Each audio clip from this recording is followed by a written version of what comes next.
संध्यावली मोहिनी संवाद। रानी संध्यावली का मोहिनी को पति की इच्छा के विपरीत चलने में दोष बताना। श्री वशिष्ठ जी कहते हैं, पिता की बात सुनकर पुत्र धर्मांगत ने अपनी कल्याणमयी माता संध्यावली को शीघ्र ही बुलाया। पुत्र के कहने से ही वे उसी क्षण महाराज के समीप आई। धर्मांगत ने उनसे मोहिनी तथा पिता की भी बातें कह सुनाई और निवेदन किया, मां, दोनों की बातों पर विचार करके मोहिनी को सांत्वना दो। यह एकादशी के दिन राजा को भोजन कराने पर तुली हुई है। मेरे पिता जिस प्रकार सत्य से विचलित न हों और एकादशी को भोजन भी न करें, ऐसा कोई उपाय निकालो। ऐसा होने पर ही दोनों का मंगल होगा। राजन, पुत्र की बात सुनकर संध्यावली देवी ब्रह्मपुत्री मोहिनी से उस समय मधुर वाणी में बोली, वामोरु, आग्रह न करो। एकादशी प्राप्त होने पर अन्न मात्र में पाप का संपर्क हो जाता है, अतः महाराज किसी प्रकार भी उसका आस्वादन नहीं कर सकते। तुम राजा का अनुसरण करो। ये हम लोगों के सनातन गुरु हैं। जो नारी सदा अपने पति के आज्ञा का पालन करती है, उसे सावित्री के समान अक्षय तथा निर्मल लोक प्राप्त होते हैं। देवी, यदि इन्होंने पहले मंदरांचल पर काम से पीड़ित होकर तुम्हें अपना हाथ दिया है, तो उस समय इन्होंने योग्य अयोग्य का विचार नहीं किया। जो देने लायक वस्तु है उसे तो वे दे ही रहे हैं, और जो नहीं देने योग्य वस्तु है उसको तुम मांगो भी मत। जो सन्मार्ग में स्थित है उसे यदि विपत्ति भी प्राप्त हो जाए तो वह कल्याणमयी ही होती है। शुभगे, जिन्होंने बचपन में भी एकादशी के दिन भोजन नहीं किया है, वे इस वृद्धावस्था में भगवान विष्णु के पुण्यमयी दिवस को अन्न कैसे ग्रहण करेंगे। तुम इच्छानुसार कोई दूसरा अत्यंत दुर्लभ वर मांग लो, उसे महाराज अवश्य दे देंगे। उन्हें भोजन कराने के हट से निवृत्त हो जाओ। देवी, मैं धर्मांगत की जननी हूं।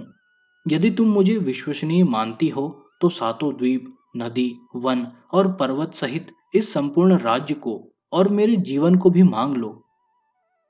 विशाल लोचने, यद्यपि मैं ज्येष्ठ हूं, तथापि पति के लिए छोटी सपत्नी की भी चरण वंदना करूंगी।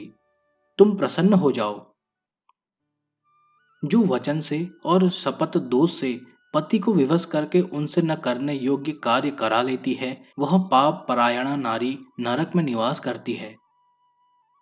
वह भयंकर नरक से निकलने के बाद 12 जन्मों तक सूकरी की योनि में जन्म लेती है, तत्पश्चात चांडाली होती है। सुंदरी, इस प्रकार पाप का परिणाम जानकर मैंने तुम्हें सखी भाव से मना किया है। कमलानने, धर्म की इच्छा रखने वाले मनुष्य को उचित है कि वह शत्रु को भी अच्छी बुद्धि अर्थात नेक सलाह दे। फिर तुम तो मेरी सखी के रूप में स्थित हो, अतः तुम्हें क्यों न अच्छी सलाह दी जाए।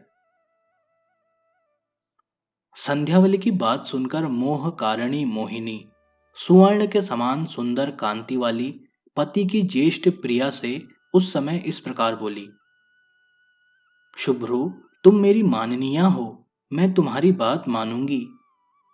नारद आदि विद्वान महर्षियों ने ऐसा ही कहा है। देवी, यदि राजा एकादशी के दिन भोजन न करें तो उसके बदले एक दूसरा कार्य करें जो तुम्हारे लिए मृत्यु से भी अधिक कष्टदायक है। शुभे, वह कार्य मेरे लिए भी दुखदायक है, तथापि दैववश मैं वह बात कहूंगी जो तुम्हारे प्राण लेने वाली है। तुम्हारे ही नहीं, पतिदेव के, प्रजा वर्ग के तथा पुत्र वधुओं के भी प्राण हर लेने वाली वह बात है।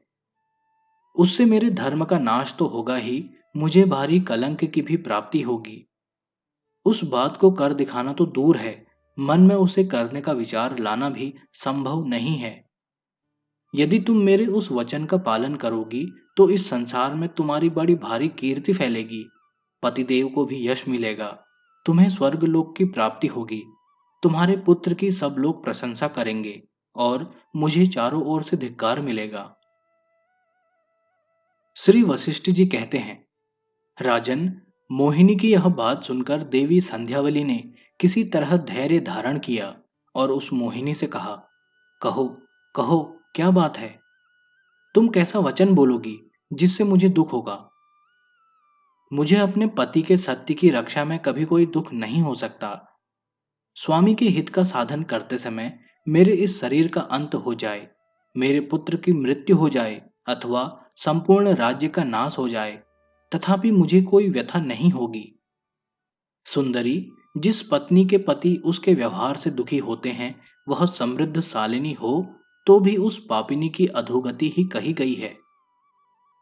वह 70 युगों तक पूय नामक नरक में पड़ी रहती है। तत्पश्चात भारतवर्ष में 7 जन्मों तक छछूंदर होती है। उसके बाद काक योनि में जन्म लेती है, फिर क्रमशः श्रृंगाली, गोधा और गाय होकर शुद्ध होती है। अतः तुम मांगो, मैं पति के हित के लिए तुम्हें अवश्य अभीष्ट वस्तु प्रदान करूंगी। वराना ने, मेरा धन, शरीर, पुत्र अथवा अन्य कोई वस्तु जो चाहो मांगो। स्त्रियों के लिए एकमात्र पति के सिवा संसार में दूसरा कौन देवता है?